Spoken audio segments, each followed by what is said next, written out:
ಮಲೆನಾಡಿನಲ್ಲಿ ಅತಿಯಾದ ಮಳೆ ಆಗ್ತಾ ಇದೆ. ಕಳೆದ 2-3 ದಿನಗಳಿಂದ.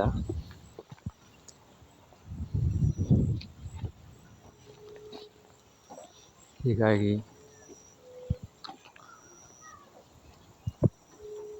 ಎಲ್ಲೆಡೆಯೂ ನೀರೇ ನೀರು. ಇದು ಮಲೆನಾಡ ಗದ್ದೆ ಬಯಲು. ಆ ಗದ್ದೆ ಬಯಲಿನಲ್ಲಿ ಅತಿಯಾದ ಮಳೆಯಿಂದಾಗಿ ಗದ್ದೆಗಳೆಲ್ಲ ಕೆರೆಗಳಂತಾಗಿವೆ.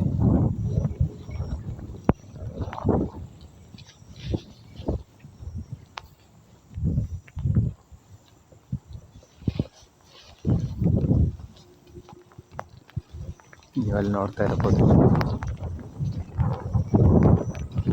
ಆ ಗದ್ದೆಗಳೆಲ್ಲ ಅವು ಭತ್ತ ಬೆಳೆಯೋ ಗದ್ದೆಗಳೆಲ್ಲ ಕೆರೆಗಳಾಗಿ ಪರಿವರ್ತನೆ ಆಗಿದೆ.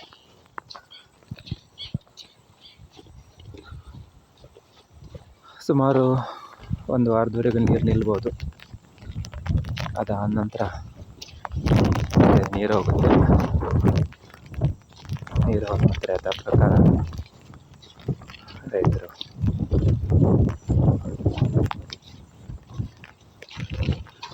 ರೈತರುಗಳಾದಂಥ ನಾವು ಮತ್ತೆ ಭತ್ತವನ್ನು ಬೆಳಿತೇವೆ.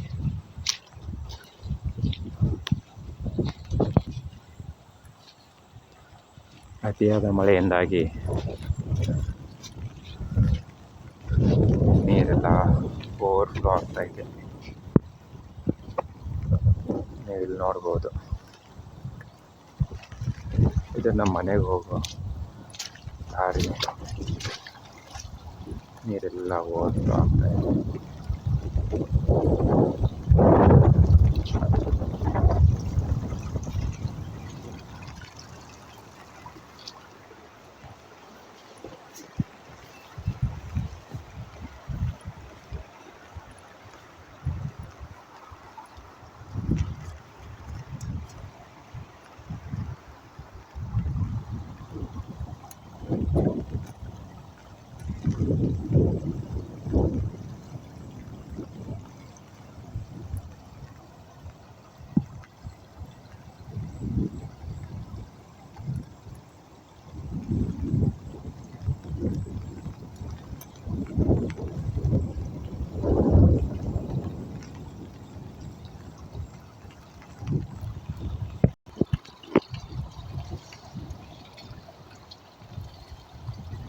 ಮಳೆ ನೀರು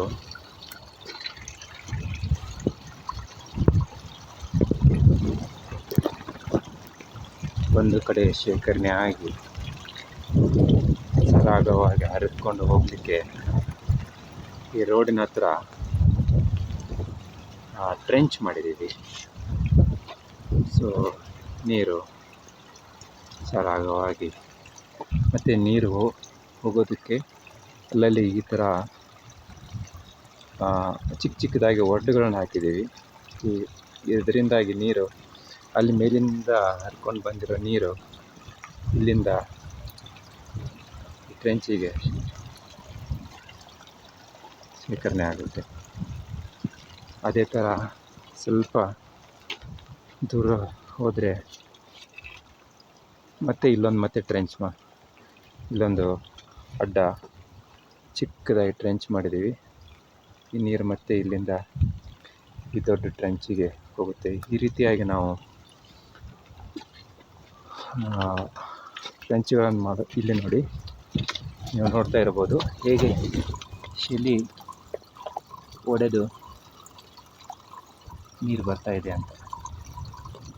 ಶಿಲಿ ನೀರು ಬರ್ತಾ ಇದೆ.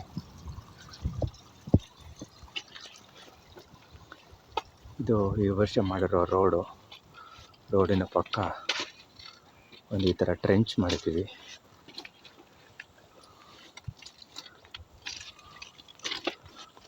ಆ ಟ್ರೆಂಚ್ನಲ್ಲಿ ನೀರು ಹರಿದು ಹೋಗುತ್ತೆ. ಇದರಿಂದ ರೋಡು ಹಾಳಾಗೋದಿಲ್ಲ. ಇದು ನೀವು ಯಾರಾದರೂ ರೋಡ್ ಮಾಡ್ತಾಯಿದ್ರೆ ಈ ಥರ ಒಂದು ಕಡೆ ಸ್ವಲ್ಪ ಸ್ಲೋಪ್ ಮಾಡಿ ಅಲ್ಲಲ್ಲಿ ಕಟ್ಟೆಗಳನ್ನು ಕ್ರಾಸ್ ಆಗಿ ಒಂದು ಸ್ವಲ್ಪ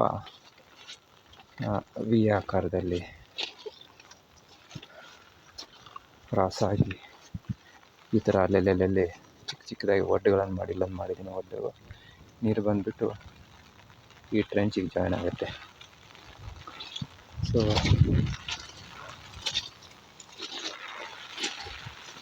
ಅಲ್ಲಲ್ಲಿ ಈ ಥರ ಟ್ರೆಂಚ್ ಮಾಡ್ತಾ ಹೋದರೆ ಇಲ್ಲಿ ನೋಡಿ ಇಲ್ಲೊಂದು ಮಾಡಿದ್ದೀನಿ. ಸೊ ಅಲ್ಲಿಂದ ಮೇಲಿಂದ ಬಂದಿರೋ ನೀರು ಇಲ್ಲೇ ಈ ದೊಡ್ಡ ಟ್ರೆಂಚಿಗೆ ಸೇರುತ್ತೆ. ಇದರಿಂದಾಗಿ ರೋಡಿನ ಮೇಲೆ ನೀರು ಹರಿಯೋದು ಕಡಿಮೆ ಆಗಿ ರೋಡು ಚೆನ್ನಾಗಿರುತ್ತೆ, ಕೊಚ್ಚಿ ಹೋಗಲ್ಲ, ಬೇಗ ಆರುತ್ತೆ. ಇಲ್ಲೊಂದು ಮಾಡಿದ್ದೀನಿ ನೋಡಿ. ಇದು ಬಂದ್ಬಿಟ್ಟು ಈ ದೊಡ್ಡ ಕಾಲುವೆಗೆ ಸೇರಿಕೊಳ್ಳುತ್ತೆ. ಈ ಥರ ಮಾಡೋದರಿಂದ ನೀರು ರಸ್ತೆ ಮೇಲೆ ಹರಿಯೋದಿಲ್ಲ, ರಸ್ತೆನೂ ಬೇಗ ಡ್ರೈ ಆಗುತ್ತೆ. ಬೇಗ ಡ್ರೈ ಆದಷ್ಟು ಭೂಮಿ ಗಟ್ಟಿ ಉಳಿಯುತ್ತೆ. ವಾಹನಗಳು ಅಡ್ಡಾಡಬೇಕಾದ್ರೆ ಕುಸಿಯೋದಿಲ್ಲ. ರಸ್ತೆ ಮೇಲ್ಗಡೆ ನೀರು ನಿಂತ್ಕೊಂಡ್ರೆ ಅಲ್ಲಿ ಗುಂಡಿ ಆಗುತ್ತೆ. ಯಾಕಂದರೆ ರಸ್ತೆ ವಾಹನಗಳು ಓಡಾಡಬೇಕಾದ್ರೆ ಅಲ್ಲಿ ನೀರು ನಿಂತಾಗ ಮೆದು ಇರೋದರಿಂದ ಗುಂಡಿ ಆಗಿ ಅದು ಕುಸಿಯೋ ಸಾಧ್ಯತೆ ಇರುತ್ತೆ. ಯಾರಾದರೂ ರೋಡ್ ಮಾಡ್ತಾಯಿದ್ರೆ ಈ ಥರ ಮಾಡಿ. ಮಲೆನಾಡಲ್ಲಿರೋರು ಅತಿಯಾದ ಮಳೆಗೆ ರೋಡುಗಳನ್ನು ಕಾಪಾಡಿಕೊಳ್ಳೋದು ಮಲೆನಾಡಲ್ಲಿ ತುಂಬ ಕಷ್ಟ.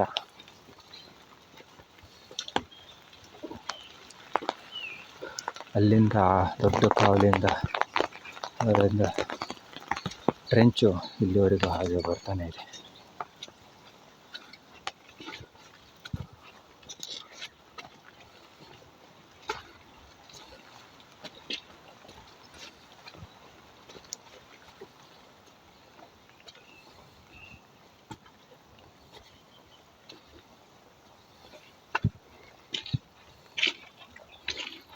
ಇಲ್ಲಿಂದ ಈ ಥರ ಟ್ರೆಂಚ್ ಮಾಡ್ಕೊಂಡು ಬಂದಿದ್ದೀನಿ.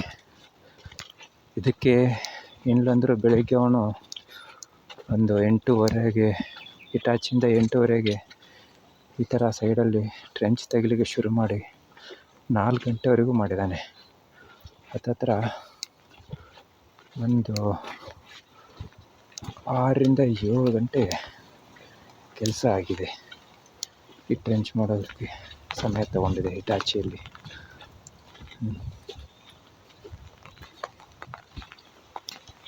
ಗಂಟೆಗೆ 1500 ಅಂತಂದರೆ ಹತ್ತತ್ರ ಇದೆ ಒಂದು 8ರಿಂದ 10 ಸಾವಿರ ರೂಪಾಯಿ ಖರ್ಚಾಗಿದೆ ಈ ರಸ್ತೆಯನ್ನು ಈ ಥರ ನಿರ್ಮಾಣ ಮಾಡಲಿಕ್ಕೆ. ಈ ರಸ್ತೆಯ ಟ್ರೆಂಚನ್ನು ನಿರ್ಮಾಣ ಮಾಡಲಿಕ್ಕೆ 8ರಿಂದ 10 ಸಾವಿರ ರೂಪಾಯಿ ಖರ್ಚಾಗಿದೆ. ಇಲ್ಲಿವರೆಗೂ ಈ ಥರ ಹೀರೋ ಬಂದಿದೆ.